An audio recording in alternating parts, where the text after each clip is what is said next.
This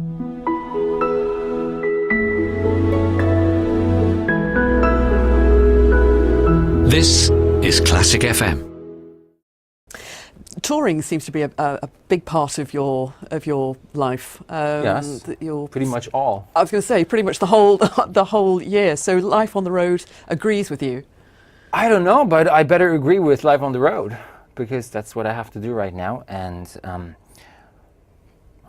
the thing is, it's all about what you, how much you love it. And also the way you want to see your life. I'm not entirely sure I want something else right now. If I probably would have dreams to do something else, I would, cut the work down. But right now it's just really something which gives me everything I want to, and I don't miss anything. Maybe I just don't miss something because I don't know it. But right now it's probably good to be ignorant about other things.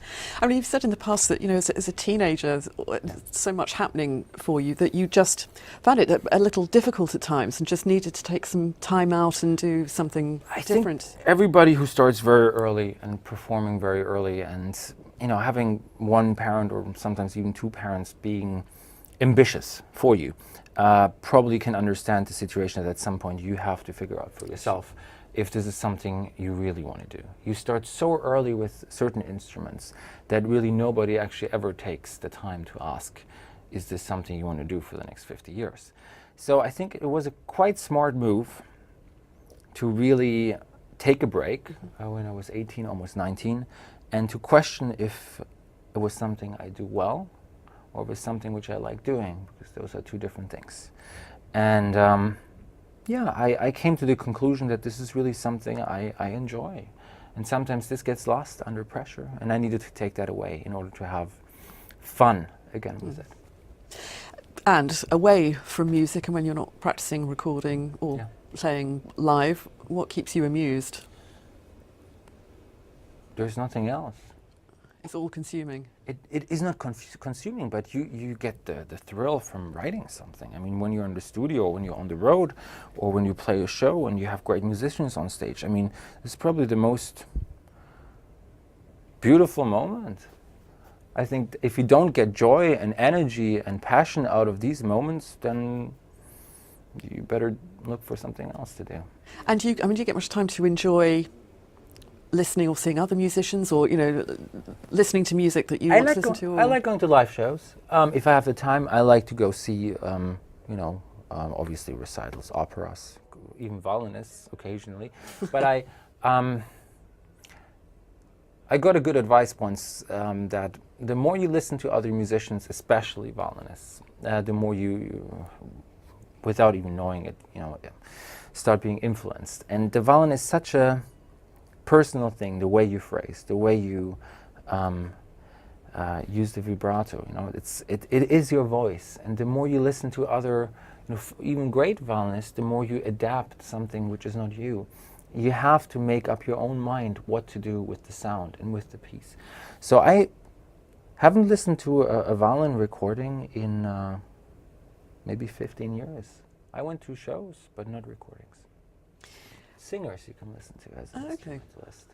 I think that's anyway the best way to learn how to phrase beautifully. Fischer Dieskau, Richard Tauber, those are the ones to listen to.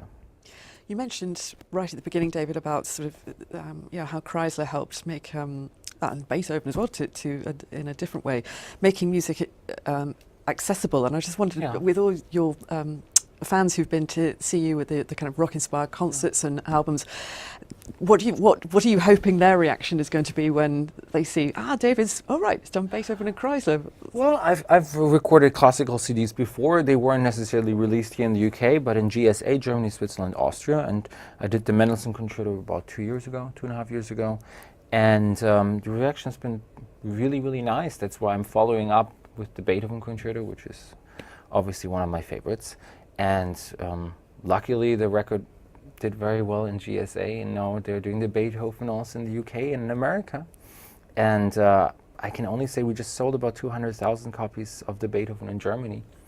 And if you know what normally is being sold if you record a Beethoven concerto, is about, if you're lucky, between 3,000 and 5,000 units, if you're very, very lucky.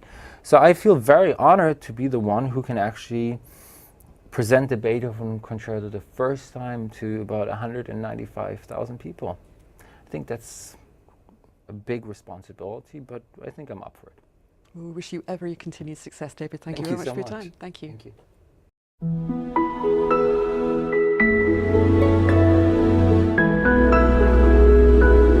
This is Classic FM.